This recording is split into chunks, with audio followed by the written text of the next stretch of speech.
شریف کی فضیلت۔ سرکار مدینہ سلطان با قرینہ قرار قلب و سینہ فیض گنجینہ صاحب معطر پسینہ صلی اللہ تعالی علیہ وآلہ وسلم کا ارشاد رحمت بنیاد ہے، مجھ پر درود پاک کی کثرت کرو، بے شک یہ تمہارے لیے طہارت ہے۔ صلو علی الحبیب صلی اللہ تعالی علی محمد۔ انوکھی سزا۔ حضرت سیدنا جنید بغدادی علی رحمت اللہ الہادی فرماتے ہیں، ابن القریبی علی رحمت اللہ القوی کہتے ہیں، ایک بار مجھے احتلام ہو گیا، میں نے ارادہ کیا اسی وقت غسل کر لوں، چونکہ سخت سردی کی رات تھی۔ نفس نے سستی کی اور مشورہ دیا، ابھی کافی رات باقی ہے، اتنی جلدی بھی کیا ہے، صبح اطمینان سے غسل کر لینا۔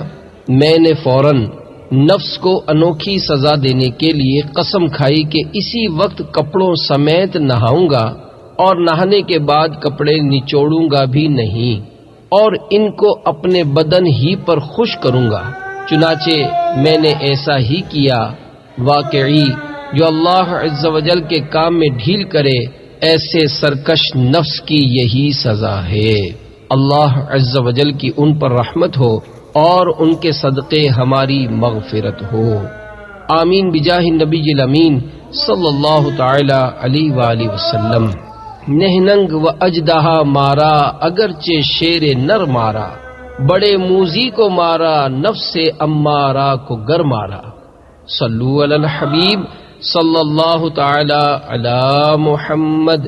میٹھے میٹھے اسلامی بھائیوں، دیکھا آپ نے ہمارے اسلاف کرام رحمہم اللہ السلام اپنے نفس کی چالوں کو ناکام بنانے کے لیے کیسی کیسی مشقتیں جھیلتے تھے۔ اس سے وہ اسلامی بھائی درس حاصل کریں جو رات کو احتلام ہو جانے کی صورت میں آخرت کی خوفناک شرم کو بھلا کر، محض گھر والوں سے شرما کر یا غسل کے معاملے میں سستی کر کے نماز فجر کی جماعت ضائع بلکہ معاذ اللہ عز و جل نماز تک قضا کر ڈالتے ہیں۔ جب کبھی غسل فرض ہو جائے تو نماز کا وقت آ جانے پر فوراً غسل کر لینا چاہیے۔ حدیث پاک میں آتا ہے، فرشتے اس گھر میں داخل نہیں ہوتے جس میں تصویر اور کتا اور جنب یعنی جس پر جماع یا احتلام یا شہوت کے ساتھ منی خارج ہونے کی وجہ سے غسل فرض ہو گیا ہو۔ غسل کا طریقہ حنفی۔ بغیر زبان ہلائے دل میں اس طرح نیت کیجئے کہ میں پاکی حاصل کرنے کے لیے غسل کرتا ہوں۔ پہلے دونوں ہاتھ پہنچوں تک 3 بار دھوئیے، پھر استنجے کی جگہ دھوئیے، خواہ نجاست ہو یا نہ ہو۔ پھر جسم پر اگر کہیں نجاست ہو تو اس کو دور کیجئے، پھر نماز کا سب وضو کیجئے، مگر پاؤں نہ دھوئیے۔ ہاں، اگر چوکی وغیرہ پر غسل کر رہے ہیں تو پاؤں بھی دھو لیجئے۔ پھر بدن پر تیل کی طرح پانی چپڑ لیجئے، خصوصاً سردیوں میں۔ اس دوران صابن بھی لگا سکتے ہیں۔ پھر 3 بار سیدھے کندھے پر پانی بہائیے، پھر 3 بار الٹے کندھے پر، پھر سر پر اور تمام بدن پر 3 بار۔ پھر غسل کی جگہ سے الگ ہو جائیے۔ اگر وضو کرنے میں پاؤں نہیں دھوئے تھے تو اب دھو لیجئے۔ نہانے میں قبلہ رخ نہ ہو، تمام بدن پر ہاتھ پھیر کر مل کر نہائیے۔ ایسی جگہ نہانا چاہیے جہاں کسی کی نظر نہ پڑے۔ اگر یہ ممکن نہ ہو تو مرد اپنا ستر ناف سے لے کر دونوں گھٹنوں سمیت کسی موٹے کپڑے سے چھپا لے۔ موٹا کپڑا نہ ہو تو حسب ضرورت 2 یا 3 کپڑے لپیٹ لے، کیونکہ باریک کپڑا ہوگا تو پانی سے بدن پر چپک جائے گا اور معاذ اللہ عز و جل گھٹنوں یا رانوں وغیرہ کی رنگت ظاہر ہوگی۔ عورت کو تو اور بھی زیادہ احتیاط کی حاجت ہے۔ دوران غسل کسی قسم کی گفتگو مت کیجیے، کوئی دعا بھی نہ پڑھیے۔ نہانے کے بعد تولیے وغیرہ سے بدن پہنچنے میں حرج نہیں۔ نہانے کے بعد فوراً کپڑے پہن لیجئے۔ اگر مکروہ وقت نہ ہو تو 2 رکعت نفل ادا کرنا مستحب ہے۔ غسل کے 3 فرائض۔ نمبر 1 کلی کرنا، نمبر 2 ناک میں پانی چڑھانا، نمبر 3 تمام ظاہر بدن پر پانی بہانا۔ نمبر 1 کلی کرنا۔ منہ میں تھوڑا سا پانی لے کر پچ کر کے ڈال دینے کا نام کلی نہیں، بلکہ منہ کے ہر پرزے، گوشے، ہونٹ سے حلق کی جڑ تک ہر جگہ پانی بہہ جائے۔ اسی طرح داڑھوں کے پیچھے گالوں کی تہ میں، دانتوں کی کھڑکیوں اور جڑوں اور زبان کی ہر کروٹ پر بلکہ حلق کے کنارے تک پانی بہے۔ روزہ نہ ہو تو غرغرہ بھی کر لیجئے کہ سنت ہے۔ دانتوں میں چھالیا کے دانے یا بوٹی کے ریشے وغیرہ ہوں تو ان کو چھوڑانا ضروری ہے۔ ہاں اگر چھوڑانے میں ضرر یعنی نقصان کا اندیشہ ہو تو معاف ہے۔ غسل سے قبل دانتوں میں ریشے وغیرہ محسوس نہ ہوئے اور رہ گئے، نماز بھی پڑھ لی، بعد کو معلوم ہونے پر چھڑا کر پانی بہانا فرض ہے۔ پہلے جو نماز پڑھی تھی وہ ہو گئی۔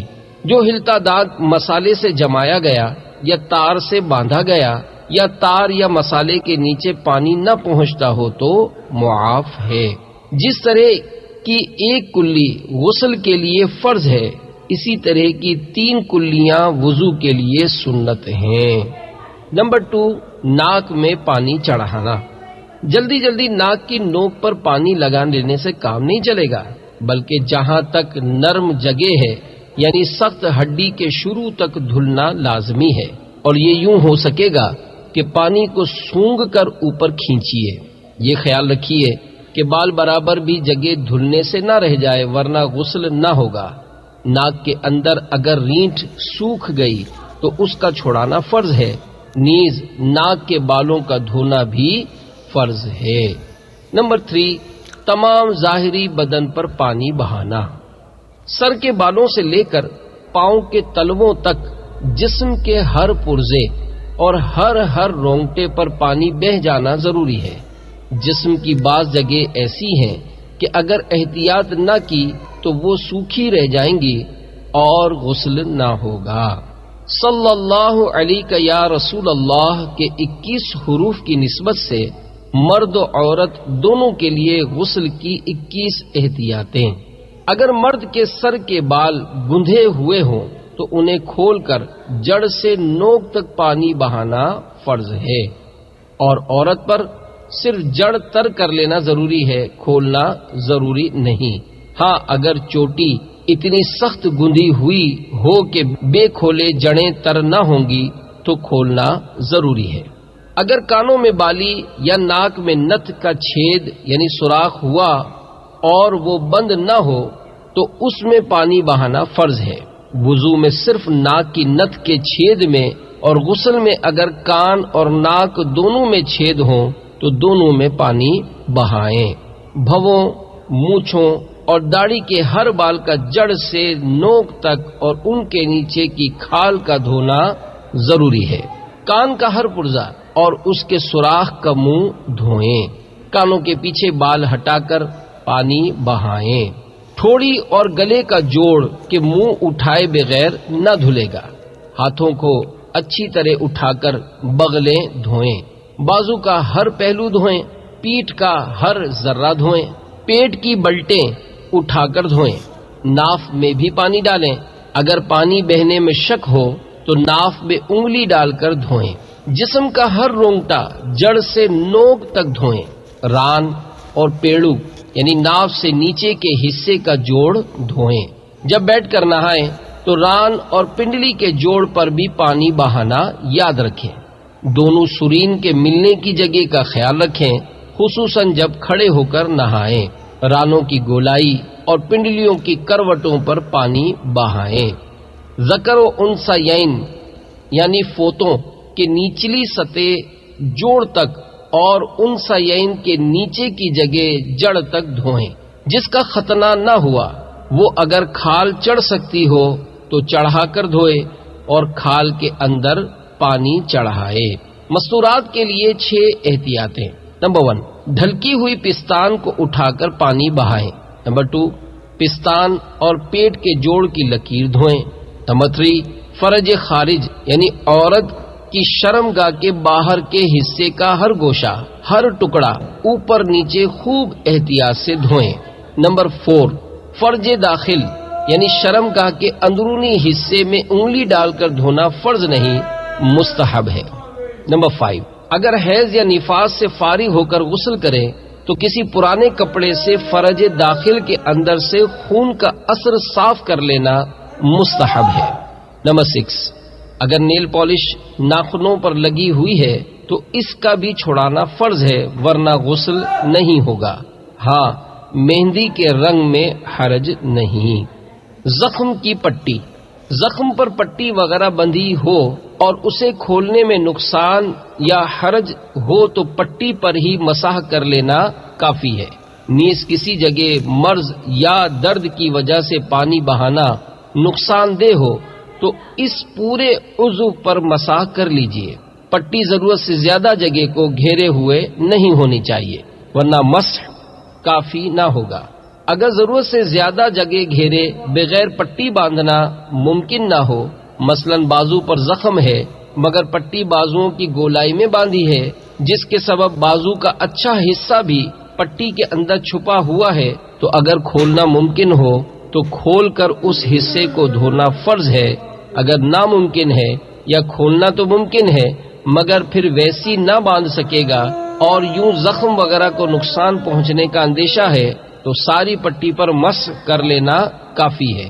بدن کا وہ اچھا حصہ بھی دھونے سے معاف ہو جائے گا۔ غسل فرض ہونے کے 5 اسباب۔ نمبر 1، منی کا اپنی جگہ سے شہوت کے ساتھ جدا ہو کر عضو سے نکلنا۔ نمبر 2، احتلام یعنی سوتے میں منی کا نکل جانا۔ نمبر 3، شرم گاہ میں حشفہ یعنی سپاری داخل ہو جانا، خواہ شہوت ہو یا نہ ہو، انزال ہو یا نہ ہو، دونوں پر غسل فرض ہے۔ نمبر 4، حیض سے فارغ ہونا۔ نمبر 5، نفاس یعنی بچہ جننے پر جو خون آتا ہے اس سے فارغ ہونا۔ نفاس کی ضروری وضاحت۔ اکثر عورتوں میں یہ مشہور ہے کہ بچہ جننے کے بعد عورت 40 دن تک لازمی طور پر ناپاک رہتی ہے۔ یہ بات بالکل غلط ہے۔ نفاس کی تفصیل ملاحظہ ہو۔ بچہ پیدا ہونے کے بعد جو خون آتا ہے اس کو نفاس کہتے ہیں۔ اس کی زیادہ سے زیادہ مدت 40 دن ہے، یعنی اگر 40 دن کے بعد بھی بند نہ ہو تو مرض ہے، لہذا 40 دن پورے ہوتے ہی غسل کر لے، اور 40 دن سے پہلے بند ہو جائے، خواہ بچے کی ولادت کے بعد 1 منٹ ہی میں بند ہو جائے، تو جس وقت بھی بند ہو غسل کر لے اور نماز و روزہ شروع ہو گئے۔ اگر 40 دن کے اندر اندر دوبارہ خون آ گیا تو شروع ولادت سے ختم خون تک سب دن نفاس ہی کے شمار ہوں گے۔ مثلا ولادت کے بعد 2 منٹ تک خون آ کر بند ہو گیا اور عورت غسل کر کے نماز روزہ وغیرہ کرتی رہی، 40 دن پورے ہونے میں فقط 2 منٹ باقی تھے کہ پھر خون آ گیا، تو سارا چلہ یعنی مکمل 40 دن نفاس کے ٹھہریں گے۔ جو بھی نمازیں پڑھیں یا روزے رکھے سب بیکار گئے، یہاں تک کہ اگر اس دوران فرض و واجب نمازیں یا روزے قضا کیے تھے تو وہ بھی پھر سے ادا کرے۔ 5 ضروری احکام۔ نمبر 1، منی شہوت کے ساتھ اپنی جگہ سے جدا نہ ہوئی بلکہ بوجھ اٹھانے یا بلندی سے گرنے یا فضلہ خارج کرنے کے لیے زور لگانے کی صورت میں خارج ہوئی تو غسل فرض نہیں، وضو بہرحال ٹوٹ جائے گا۔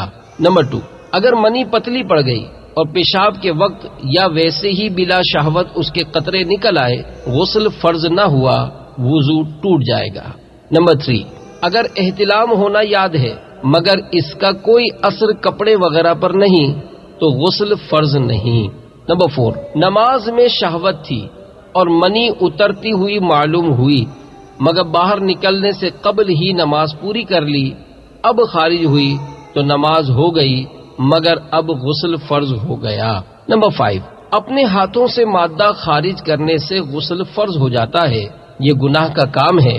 حدیث پاک میں ایسا کرنے والے کو ملعون کہا گیا ہے۔ ایسا کرنے سے مردانہ کمزوری پیدا ہوتی ہے اور بارہا دیکھا گیا ہے کہ بالآخر آدمی شادی کے لائق نہیں رہتا۔ مشت زنی کا عذاب۔ میرے آقا اعلی حضرت امام اہل سنت مولانا شاہ امام احمد رضا خان علیہ رحمت الرحمان کی خدمت میں عرض کیا گیا، ایک شخص مجلوق یعنی مشت زنی کرنے والا ہے، وہ اس فعل سے نہیں مانتا ہے، ہر چند اس کو سمجھایا ہے، آپ تحریر فرمائیں اس کا کیا حشر ہوگا اور اس کو کیا دعا پڑھنا چاہیے جس سے اس کی عادت چھوٹ جائے۔ ارشاد اعلی حضرت، وہ گناہ گار ہے، عاصی ہے، اصرار کے سبب مرتکب کبیرہ ہے، فاسق ہے۔ حشر میں ایسوں کی یعنی مشت زنی کرنے والوں کی ہتھیلیاں گابھن یعنی حاملہ اٹھیں گی، جس سے مجمع اعظم میں ان کی رسوائی ہوگی اگر توبہ نہ کریں، اور اللہ عز و جل معاف فرماتا ہے جسے چاہے اور عذاب فرماتا ہے جسے چاہے۔ اسے چاہیے کہ لا حول شریف کی کثرت کرے، اور جب شیطان اس حرکت کی طرف بلائے تو فوراً دل سے متوجہ ہی بخدا عز و جل ہو کر لا حول پڑھے، نماز پنجگانہ کی پابندی کرے، نماز صبح کے بعد بلا ناغہ سورۃ الاخلاص شریف کا ورد رکھے۔ واللہ تعالی اعلم۔ شجرہ عطاریہ صفحہ 16 پر ہے، ہر صبح سورۃ الاخلاص 11 بار پڑھے۔ اگر شیطان ماں لشکر کے کوشش کرے کہ اس سے گناہ کرائے، نہ کرا سکے جب تک یہ خود نہ کرے۔ بہتے پانی میں غسل کا طریقہ۔ اگر بہتے پانی مثلا دریا یا نہر میں نہایا تو تھوڑی دیر اس میں رکنے سے 3 بار دھونے، ترتیب اور وضو یہ سب سنتیں ادا ہو گئیں۔ اس کی بھی ضرورت نہیں کہ اعضاء کو 3 بار حرکت دے۔ اگر تالاب وغیرہ ٹھہرے پانی میں نہایا تو اعضاء کو 3 بار حرکت دینے سے یا جگہ بدلنے سے تسلیس یعنی 3 بار دھونے کی سنت ادا ہو جائے گی۔ برسات میں یا نل یا فوارے کے نیچے کھڑا ہونا بہتے پانی میں کھڑے ہونے کے حکم میں ہے۔ بہتے پانی میں وضو کیا تو وہی تھوڑی دیر اس میں عضو کو رہنے دینا اور ٹھہرے پانی میں حرکت دینا 3 بار دھونے کے قائم مقام ہے۔ وضو اور غسل کی ان تمام صورتوں میں کلی کرنا اور ناک میں پانی چڑھانا ہوگا۔ فوارہ جاری پانی کے حکم میں ہے۔ فتاوی اہل سنت غیر مطبوعہ میں ہے، فوارے یا نل کے نیچے غسل کرنا جاری پانی میں غسل کرنے کے حکم میں ہے، لہذا اس کے نیچے غسل کرتے ہوئے وضو اور غسل کرتے وقت کی مدت تک ٹھہرا تو تسلیس کی سنت ادا ہو جائے گی۔ چنانچہ در مختار میں ہے، اگر جاری پانی یا بڑے حوض یا بارش میں وضو اور غسل کرنے کے وقت کی مدت تک ٹھہرا تو اس نے پوری سنت ادا کی۔ یاد رہے غسل یا وضو میں کلی کرنا اور ناک میں پانی چڑھانا ہے۔ فوارے کی احتیاطیں۔ اگر آپ کے حمام میں فوارہ یعنی شاور ہو تو اسے اچھی طرح دیکھ لیجئے کہ اس کی طرف منہ کر کے ننگے نہانے میں منہ یا پیٹھ قبلے شریف کی طرف تو نہیں ہو رہی۔ استنجا خانے میں بھی اسی طرح احتیاط فرمائیے۔ قبلے کی طرف منہ یا پیٹھ ہونے کا معنی یہ ہے کہ 45 یعنی 45 درجے کے زاویے کے اندر ہو، لہذا یہ احتیاط بھی ضروری ہے کہ 45 ڈگری کے زاویے یعنی اینگل کے باہر ہو۔ اس مسئلے سے اکثر لوگ ناواقف ہیں۔ WC کا رخ درست کیجیے۔ مہربانی فرما کر اپنے گھر وغیرہ کے WC اور فوارے کا رخ اگر غلط ہو تو اس کی اصلاح فرما لیجیے۔ زیادہ احتیاط اس میں ہے کہ WC قبلے سے 90 کے درجے پر یعنی نماز پڑھنے میں سلام پھیرنے کے رخ کر دیجیے۔ معمار عموماً تعمیراتی سہولت اور خوبصورتی کا لحاظ کرتے ہیں، آداب قبلہ کی پرواہ نہیں کرتے۔ مسلمانوں کو مکان کی غیر واجبی بہتری کے بجائے آخرت کی حقیقی بہتری پر نظر رکھنی چاہیے۔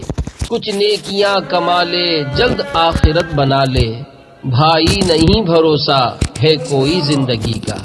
کب کب غسل کرنا سنت ہے؟ جمعہ، عید الفطر، بقر عید، عرفے کے دن یعنی 9 ذوالحجۃ الحرام اور احرام باندھتے وقت نہانا سنت ہے۔ کب کب غسل کرنا مستحب ہے؟ نمبر 1 وقوف عرفات، نمبر 2 وقوف مزدلفہ، نمبر 3 حاضری حرم، نمبر 4 حاضری سرکار اعظم صلی اللہ تعالی علیہ وآلہ وسلم، نمبر 5 طواف، نمبر 6 دخول منا، نمبر 7 جمروں پر کنکریاں مارنے کے لیے تینوں دن، نمبر 8 شب براءت، نمبر 9 شب قدر، نمبر 10 عرفہ کی رات، نمبر 11 مجلس میلاد شریف، نمبر 12 دیگر مجالس خیر کے لیے، نمبر 13 مردہ نہلانے کے بعد، نمبر 14 مجنون یعنی پاگل کو جنون یعنی پاگل پن جانے کے بعد، نمبر 15 غشی سے افاقے کے بعد، نمبر 16 نشہ جاتے رہنے کے بعد، نمبر 17 گناہ سے توبہ کرنے، نمبر 18 نئے کپڑے پہننے کے لیے، نمبر 19 سفر سے آنے والے کے لیے، نمبر 20 استحاضہ کا خون بند ہونے کے بعد، نمبر 21 نماز کسوف و خسوف، نمبر 22 نماز استسقاء کے لیے، نمبر 23 خوف و تاریکی اور سخت آندھی کے لیے، نمبر 24 نمبر 12 بدن پر نجاست لگی اور یہ معلوم نہ ہوا کہ کس جگہ لگی ہے۔ ایک غسل میں مختلف نیتیں، جس پر چند غسل ہوں سب کی نیت سے ایک غسل کر لیا، سب ادا ہو گئے، سب کا ثواب ملے گا۔ جنب نے جمعہ یا عید کے دن غسل جنابت کیا اور جمعہ اور عید وغیرہ کی نیت بھی کر لی، سب ادا ہو گئے اگر اسی غسل سے جمعہ اور عید کی نماز ادا کر لے۔ بارش میں غسل، لوگوں کے سامنے ستر کھول کر نہانا حرام ہے۔ بارش وغیرہ میں بھی نہائیں تو پاجامہ یا شلوار کے اوپر مزید رنگین موٹی چادر لپیٹ لیجئے تاکہ پاجامہ پانی سے چپک بھی جائے تو رانوں وغیرہ کی رنگت ظاہر نہ ہو۔ تنگ لباس والے کی طرف نظر کرنا کیسا؟ لباس تنگ ہو یا زور سے ہوا چلی یا بارش یا ساحل سمندر یا نہر وغیرہ میں، اگرچہ موٹے کپڑے میں نہائے اور کپڑا اس طرح چپک جائے کہ ستر کے کسی کامل عضو مثلا ران کی مکمل گولائی کی ہیئت یعنی ابھار ظاہر ہو جائے، ایسی صورت میں اس مخصوص عضو کی طرف دوسرے کو نظر کرنے کی اجازت نہیں۔ یہی حکم تنگ لباس والے کے ستر کے ابھرے ہوئے عضو کامل کی طرف نظر کرنے کا ہے۔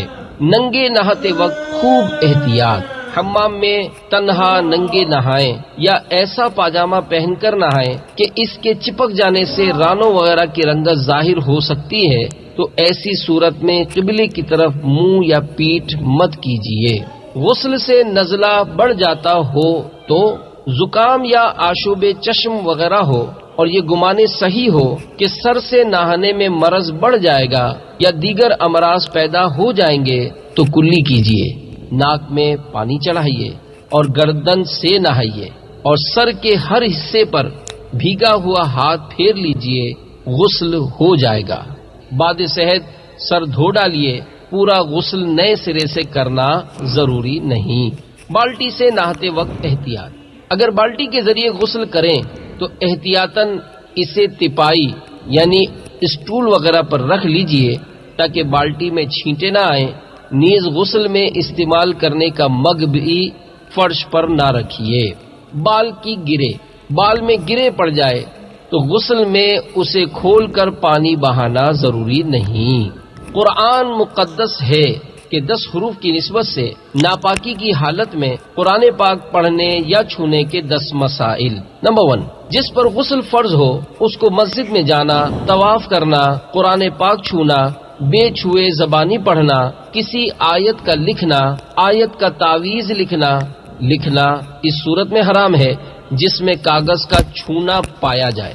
اگر کاغذ کو نہ چھوئے تو لکھنا جائز ہے۔ ایسا تعویذ چھونا، ایسی انگوٹھی چھونا یا پہننا جس پر آیت یا حروف مقطعات لکھے ہوں حرام ہے۔ موم جامے والے یا پلاسٹک میں لپیٹ کر کپڑے یا